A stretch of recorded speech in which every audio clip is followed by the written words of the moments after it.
بسم اللہ الرحمن الرحیم۔ السلام علیکم and welcome to my channel smart talk with Hani. اس بار امید کے ساتھ آپ سب لوگ بالکل خیر خیریت سے ہوں گے، خوش باش ہوں گے۔ نئی ویڈیو کے ساتھ ایک بہت اچھی انفارمیٹیو اور نئی ویڈیو کے ساتھ ہانی حاضر ہے۔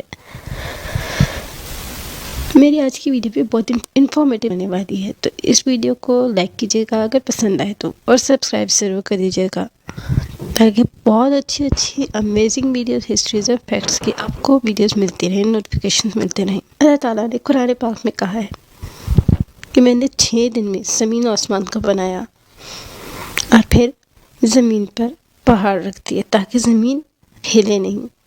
اور ایسے ہی کسی پہاڑ کا ذکر ہم لوگ آج اپنی ویڈیو میں کرنے والے ہیں۔ میرے پچھلے کچھ ویڈیوز میں جن میں سلطنت عثمانیہ اور منگولوں کا ذکر رہا اور بہت سارے اور اسی طرح کے سلاطین کا ذکر رہا، ان میں نے ایک جگہ کا ذکر کیا تھا، قفقاز، اور آج کی میری ویڈیو بھی اسی کے بارے میں ہے۔ قفقاز کا علاقہ جس کے بہت سارے مختلف نام ہیں، وادی قفقاز بھی کہا جاتا ہے، اسے کوہ کاف بھی کہا جاتا ہے، اس کے اور بھی بہت سارے مختلف نام بھی ہیں جس کے بارے میں ہم آگے چل کے بھی بات کریں گے۔ ایک پہاڑ ہم سب نے کہیں نہ کہیں پر اپنی زندگی میں پریوں کا، دیووں کا، جنوں کی کہانیاں ضرور سنی ہوں گی۔ بہت ساری ایسی کہانیاں جن میں ان سب کا ذکر اور وادی قفقاف یا کوہ کاف کا ذکر بھی سنا ہے۔ بہت سارے لوگوں نے ایسی بہت ساری کہانیاں سن رکھی ہوں گی۔ کیا یہ صرف کہانی ہے یا حقیقت؟ اس کے بارے میں ہم جانیں گے اپنی ویڈیو میں۔ وادی کوہ کاف، پرستان، ہزاروں لاکھوں کہانیاں جو اس علاقے سے جڑی ہوئی ہیں۔ ویسے تو اصل میں کوہ کاف کیشیا کے علاقے میں ہے اور وہاں ایسی کوئی مخلوق نہیں رہتی۔ کچھ لوگوں کا یہ کہنا ہے کہ وہاں ایسی کوئی مخلوق نہیں رہتی، یہ بس صرف کہانیاں ہیں جو کہ کوہ کاف نام کی اس جگہ سے وابستہ کر دی گئی ہیں۔ کہتے ہیں کوہ کاف دنیا کے تمام پہاڑوں کی بنیاد ہے اور سب پہاڑ اس کے اندر ہی اندر سے جڑے ہوئے ہیں۔ کچھ لوگ یہ بھی کہتے ہیں کہ زمین کا توازن رکھنے کے لیے، جو کہ ایک حقیقت بھی ہے، جو کہ قرآن پاک میں بھی زمین کا توازن رکھنے کے لیے پہاڑوں کو زمین کے ارد گرد رکھ دیا گیا۔ کہتے ہیں کہ اللہ تعالیٰ نے زمین بنائی تو ایک فرشتہ پیدا کیا، اس فرشتے نے زمین کو اپنے کندھوں پہ اٹھا رکھا ہے۔ یہ فرشتہ ایک چورس زعفرانی یاقوت پر کھڑا ہوا ہے اور وہ یاقوت ایک بیل کے سینگوں پر ہے۔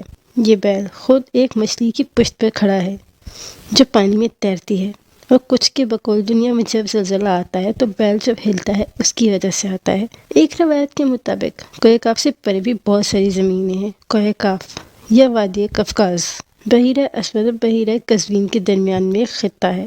خطہ قفقاز ایک پہاڑی سلسلہ جو ایشیا اور یورپ کو جدا کرتا ہے۔ اس کا شمار روس میں ہوتا تھا، لیکن روس کے ٹوٹ جانے کے بعد اس کا شمار اب چیچنیا میں ہوتا ہے۔ کوہ کاف کے پہاڑی سلسلے کی بلند ترین چوٹی ماؤنٹ ایلبرس جو 18,506 فٹ بلند ہے۔ کوہ کاف کا یہ سلسلہ ایشیا میں ہے یا یورپ میں، یہ واضح تو نہیں کیا گیا، لیکن کوہ کاف کے شمالی دامن میں واقع چیچنیا کی چھوٹی سی جمہوریہ، جس کا رقبہ 15,000 مربع کلومیٹر ہے اور آبادی 10 لاکھ سے بھی کم، صدیوں سے روس سے نبرد آزما رہی یہ وادی، یہ علاقہ چیچنیا، کوہ کاف اسی کا علاقہ کہلاتا ہے۔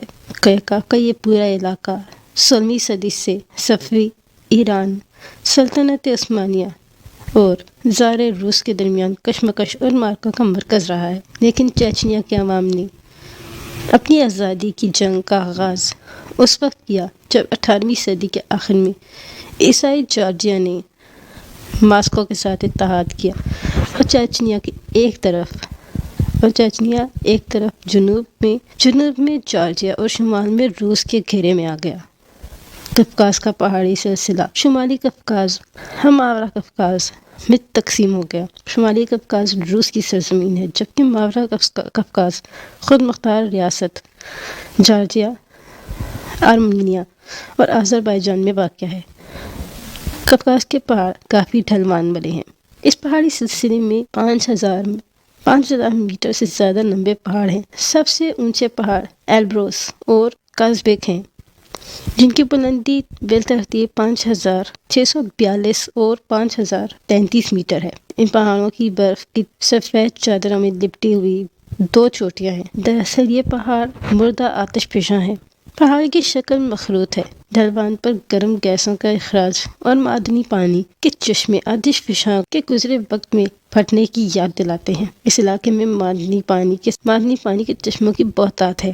سب سے مقبول چشمہ نارزان برزومی یاسین توکی ہیں۔ ان کے قریب مشہور صحت گاہیں اور تفریحی مقامات واقع ہیں، جہاں روس کے لوگ سوویت زمانے سے آرام و تفریح کرنا پسند کرتے تھے۔ شمالی قفقاز کے حالات موسمی طور پر معتدل ہیں۔ اونچے پہاڑ گرم جنوبی ہواؤں کو وہاں نہیں آنے دیتے، جبکہ یوں ٹھنڈی شمالی ہوائیں اس علاقے تک نہیں پہنچتی۔ جوڑے میں شمالی قفقاز میں کڑاکے کی سردی نہیں پڑتی اور گرمیوں میں دریائے کوبان کی وادی میں چاول جیسی فصل اگانے کے لیے سازگار حالات ہیں۔ وہاں سے شمال کی طرف چاول اور کہیں نہیں اگایا جا سکتا۔ شمالی قفقاز میں بہت زیادہ گلیشیئرز موجود ہیں۔ موسم بہار میں جب ان کی برف پگھلنے لگتی ہے تو مقامی دریا پانی سے بھر جاتے ہیں، اس لیے اس سوکھے علاقے میں پانی کی قلت کا مسئلہ کبھی پیدا نہیں ہوتا۔ شمالی قفقاز کے سب سے بڑے دریا کوبان اور تیریک ہیں۔ قفقاز صحت بخش ہوا کا ذخیرہ ہے اور اس کے مناظر ہر حسین قرار دیے جاتے ہیں۔ روس کے کوہ پیما قفقاز سے بڑا لگاؤ رکھتے ہیں۔ سر کوہ پیما البرز کو سر کرنے کی کوشش کرتے ہیں۔ پاکستان، ہندوستان اور ایران میں کوہ قاف کے متعلق جنوں، پریوں اور بے شمار قصے مشہور ہیں، جو نہ صرف عوام کے سینہ بسینہ منتقل ہوتے رہے ہیں بلکہ بچوں کی کہانیوں میں باقاعدہ لکھے جاتے رہے ہیں۔ ہو سکتا ہے ان میں سے کچھ صداقت بھی ہو سکتا ہے کہ یہ ویران جگہ جنات کا مسکن ہو، لیکن تصدیق کرنا مشکل ہے اور یہ اللہ ہی بہتر جانتا ہے کہ یہاں پہ کچھ ایسی چیزیں موجود ہیں بھی یا نہیں۔ لیکن یہ ایک حقیقت ہے، یہ وادی روس میں اور ایک طرف سے چیچنیا سے ملتی ہے۔ کوہ قاف کا علاقہ، جس کے دوسرے ناموں میں قفقاز اور کیشیا بھی ہیں، دنیا میں اس کا وجود، لیکن ان پریوں جنات کا یہاں پہ مسکن ہے یا نہیں یہ کوئی نہیں جانتا۔ انفارمیٹیو ویڈیو پسند آئی ہو تو لائک ضرور کیجیے گا، دعا میں یاد رکھیے گا۔ اللہ حافظ۔